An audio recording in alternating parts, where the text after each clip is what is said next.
Did you know that if you were to Google planning, you would get about 3,420,000,000 results? Yeah, I Googled it. So it would seem that it's a pretty popular topic in need of one's assistance, planning. So, what is it exactly that we need so much help with when it comes to planning? And what do you think would happen if we stopped planning?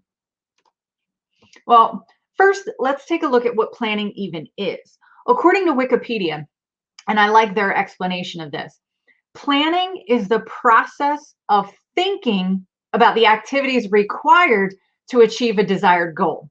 It's the first and foremost activity to achieve desired results.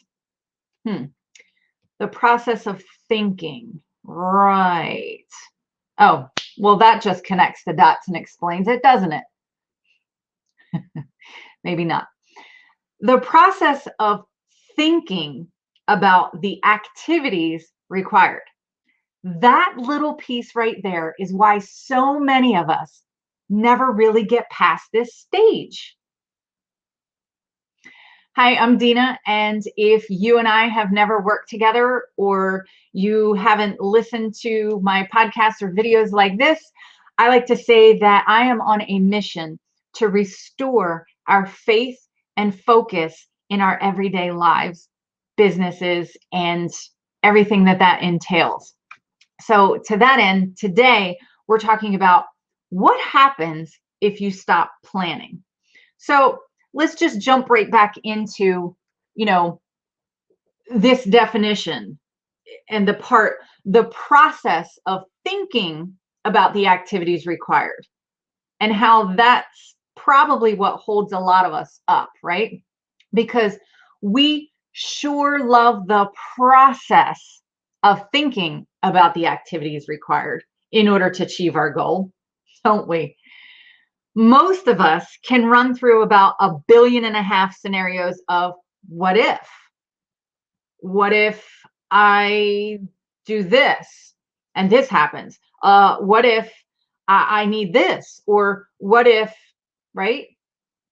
We all have those scenarios that run to our heads before we can even snap back to the original and actual task of planning.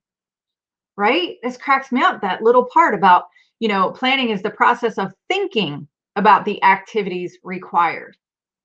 And listen, we're so good at planning, aren't we? We are so good at it. But here's the planning problem. The problem with just planning that is that if we're not careful, we can overwhelm ourselves with all of those 1.5 billion what if scenarios. Now, you and I both know that there's no need to provide any more examples of these what if scenarios, as they're probably typically front and center the moment the thought planning even comes to mind, right? And once that overwhelm sets in, we then begin to, doubt our original plan. And that doubt begins to increase into actual fear. And the next thing you know, we're a member of the paralysis by analysis club. Hence, back to nothing's getting done, let alone being achieved. It just seems that we don't know how to stop planning, thinking about the activities required in order to achieve a goal. So what do? Well, we lay down those perfect plans. What do I mean by that? I mean, we need to just stop with the planning already. Sort of. Well, not exactly. Just the part where we are obsessed with planning and perfection. We're thinking about the activities and the actions needed to achieve our goal. And we overthink them and we overanalyze them. And we plan in perfection, meaning we are thinking out every scenario so that the end result is the perfect outcome. Well, we tend to make plans with our version of the perfect ending in mind, but hello, last I checked, we live in reality.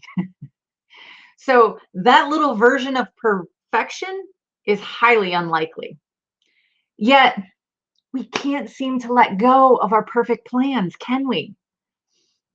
Myself included.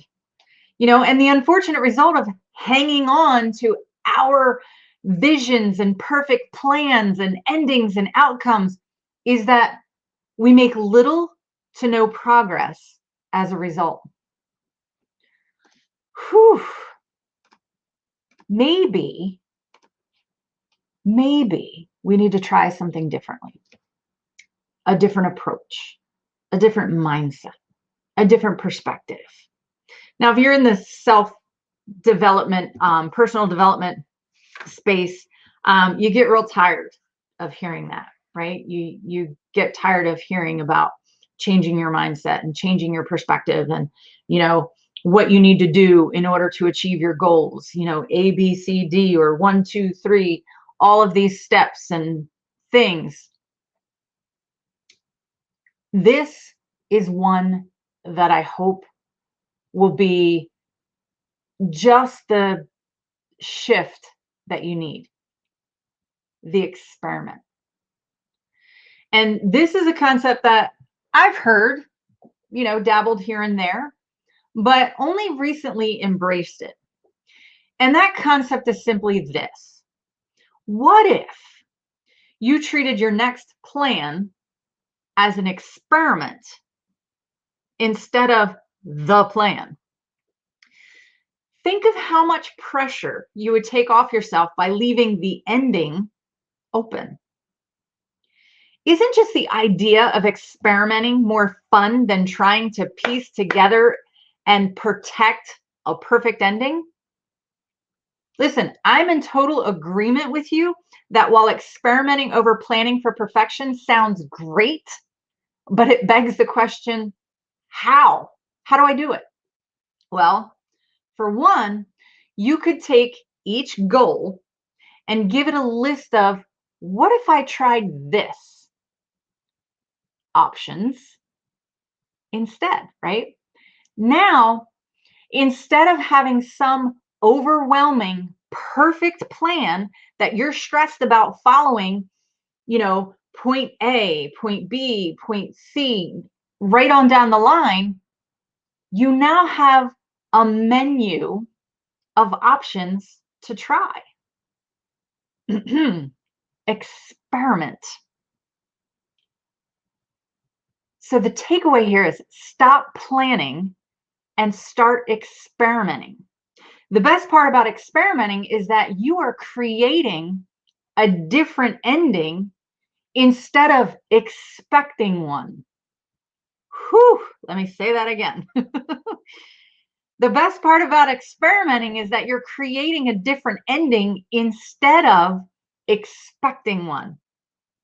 Now, that's way more exciting than trying to execute a perfect plan, don't you think?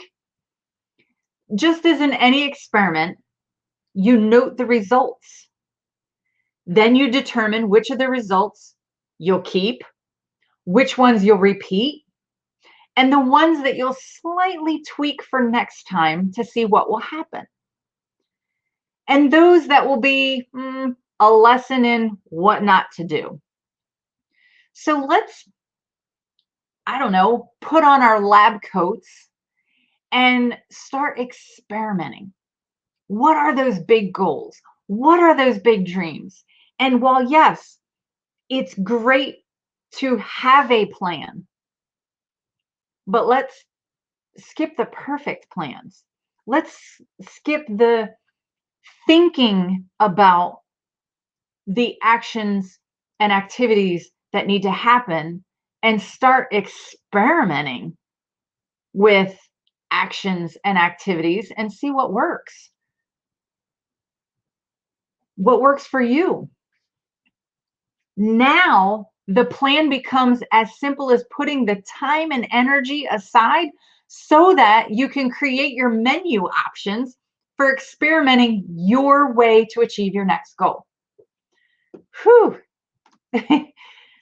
Thanks so much for joining me today in this little lesson of what would happen if you stop planning and started experimenting. I don't know about you, but that sounds a lot more fun than, like I said, trying to execute and protect my version of a perfect plan. And if you need extra help with that, I encourage you to go to dinafarrell.com/3M method. I have a little printable for you that is kind of another game changer and perspective shift when it comes to planning.